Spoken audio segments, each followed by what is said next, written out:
स्वागत छ तपाईलाई हाम्रो युट्युब च्यानलमा। आउनुहोस् आज सिक्नेछौँ कुलिङ सिस्टमका बारेमा, जसको लागि हामीले देख्न सक्छौँ सुरुमा हामीले इन्जिन चलिरहेको छ।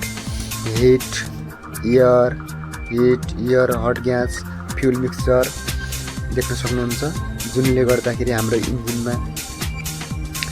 इन्जिनमा पावर उत्पादन हुन्छ, जुन पावरले गर्दाखेरि हाम्रो गाडीहरू चलिरहेको हुन्छ। फर्स्टमा देख्नुहुन्छ heat combustion, hot gasket, air fuel mixture, heat combustion. फेरि देख्न सक्नुहुन्छ यही कुरा लगातार हाम्रो चलिरहेको हुन्छ। फेरि त्यसको लागि हामीले यो हिट ग्यास यो जब इन्जिनले पावर उत्पादन गर्छ तब इन्जिन एकदम तातेको हुन्छ, जसको लागि हामीले कुलान्ट देख्न सक्नुहुन्छ। कुलान्टलाई देख्न सक्नुहुन्छ हामीले यता यो दायाँ बायाँ साइडमा देख्न सक्नुहुन्छ कुलान्टले कसरी इन्जिनलाई चिसो गरिरहेको हुन्छ।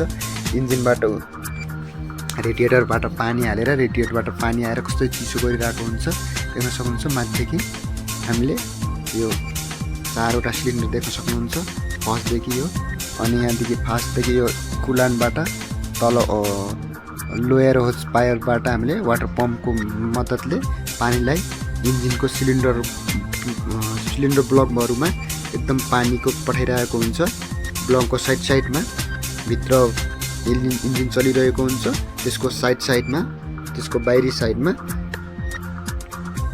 यो रेडिएटरले पानीहरू पठाइरहेको हुन्छ, जसले गर्दाखेरि हाम्रो इन्जिनलाई कुलान्ट मतलब चिसो हुनमा मद्दत गर्छ। देख्न सक्नुहुन्छ पानीको बहाव चारैतिर हाम्रो इन्जिनको चारैतर्फबाट बगिरहेको हुन्छ। यो थर्मल देख्न सक्नुहुन्छ, थर्मोस्ट्याट बल्ब एकदम यदि हाम्रो इन्जिन 79देखि 80 को बिचमा आयो भने, एकदम बढी नै तात्यो भने देख्न सक्नुहुन्छ यो थर्मोस्ट्याट बल्ब त्यो आफै खुल्छ। पछि त्यो पनि पछि देख्न सक्नुहुन्छ। यसको लागि हामी हेर्नेछौँ। अहिले देख्न सक्नुहुन्छ यो ब्लोयर, जसबाट हाम्रो पानीहरू यहाँबाट गएर हिट कुलरलाई यसबाट हाम्रो कुलान्टमा मतलब चिसोमा पठाउने काम गर्छ। देख्न सक्नुहुन्छ माथिदेखि हावालाई हाम्रो यो फ्यान बेल्ट पनि देखिरहनु सक्नुहुन्छ। हाम्रो फ्यान पनि चलिरहेको छ, अनि त्यहाँबाट हाम्रो हिट वाटरलाई कुल गर्ने काम गरिरहेको हुन्छ। देख्न सक्नुहुन्छ पछाडिबाट हावा पनि यो साइडमा देख्न सक्नुहुन्छ, हावाले पनि गइरहेको छ। हावाले पनि चिसो गर्छ अनि त्यसबाट अनि कुलान्टले पनि चिसो गर्छ। अनि देख्न सक्नुहुन्छ थर्मोस्ट्याट बल्ब देख्न सक्नुहुन्छ, यो जुन यो माथि देखिराख्नु भएको छ एरोले रातोले देखाइरहेको छ, त्यो थर्मोस्ट्याट बल्ब हो, जुन हाम्रो पानी चलिरहेको छ यताबाट उता अगाडिदेखि लेफ्ट साइड गइरहेको छ। एकदम यदि यो देख्न सक्नुहुन्छ कुलान्ट धेरै यदि रड, यो भल्भ, अनि केस सिम्बल, रेबल डिसिप्लिन, अनि स्प्रिङ डिस्फेरोग्राम हो, अनि यो ब्याक्स प्यालेट देख्न सक्नुहुन्छ।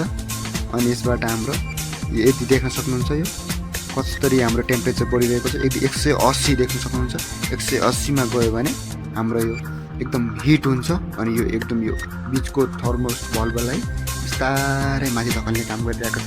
देख्न सक्नुहुन्छ एकदम बढी नै हिट भयो भने देख्न सक्नुहुन्छ माथि बिस्तारै पानी ओभरफ्लो भइरहेछ, जसले गर्दा इन्जिनलाई छिटोभन्दा छिटो पानीलाई छिटोभन्दा छिटो कुल गरेर देख्न सक्नुहुन्छ। फ्यान चलेर छिटोभन्दा छिटो पानीहरू चिसो भएर कुल भएर इन्जिनलाई कुल गराउनेमा मद्दत गर्छ। देख्न सक्नुहुन्छ हाम्रो फ्यानले पनि त्यसको लागि सही गरिरहेको छ। देख्न सक्नुहुन्छ वाटर रेडिएटर क्यापमा देख्न सक्नुहुन्छ हाम्रो रेडिएटरमा माथिदेखि अप्पर होजबाट पानी बगिरहेको छ हिट वाटरलाई, अनि फ्यान बेल्टले चिसो गर्नको लागि चलिरहेको छ। देख्न सक्नुहुन्छ हावाले जुन फ्यान बेल्टले अनि यो रेडिएटरमा भएको हट पानीलाई चिसो गर्ने काम गर्छ। देख्न सक्नुहुन्छ माथि प्रेसर रेगुलर बल्ब देख्नुहुन्छ, रेगुलेसन बल्ब, जसबाट हाम्रो पानीहरूलाई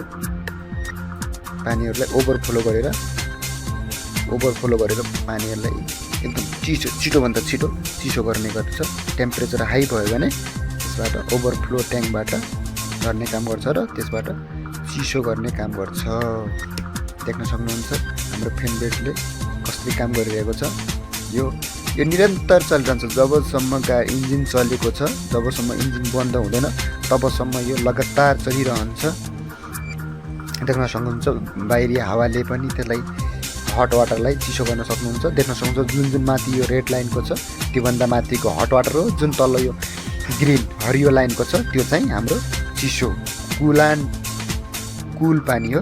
देख्न सक्नुहुन्छ कुलान्ट हो, जसले गर्दा हाम्रो इन्जिनलाई चिसो गर्नमा कुल गर्नमा मद्दत गरिरहेको हुन्छ। देख्न सक्नुहुन्छ माथिको चाहिँ यो फेन बेल्टले पनि त्यसलाई हावालाई यो यताको यो दायाँ बायाँ साइडको रडहरू चिसोले गर्दा त्यसबाट हावा बगिरहेको हुन्छ, जुनले हिट वाटरलाई कुल गर्न र हिटलाई आफूतिर अब्जर्भेसन गर्ने काम गरिरहेको हुन्छ। देख्न सक्नुहुन्छ माथिको हिट वाटरलाई आफूतिर तानेर कुल वाटरलाई पठाउने काम गरिरहेको हुन्छ। देख्न सक्नुहुन्छ हाम्रो इन्जिन कसरी चलिरहेको।